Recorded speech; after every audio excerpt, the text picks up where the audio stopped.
Ayun o, mga kaula, good morning sa inyo. Pakita ko lang sa inyo yung tanim kong okra. Ayan.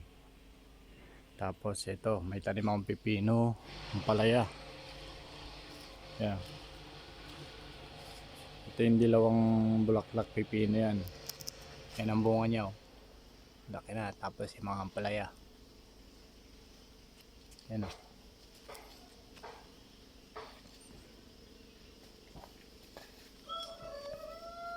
Ayan o. Tapos dito yung tanim kong talong. May alaga kaming aso dito, si John Lloyd. Tapos dito yung talong. Ito yung sitaw, kaya lang matanda na. Ito yung talong.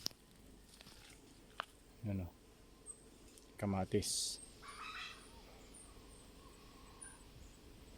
Ayan.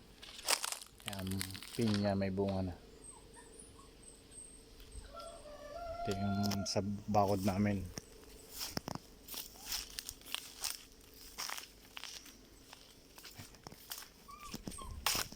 Ito yung kulungan ng manok, 45 days, kaya lang hindi muna kami naglalaga.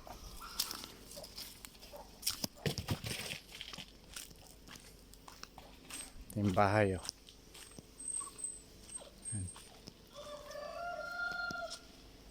Ayun mga kaula, dito na lang muna.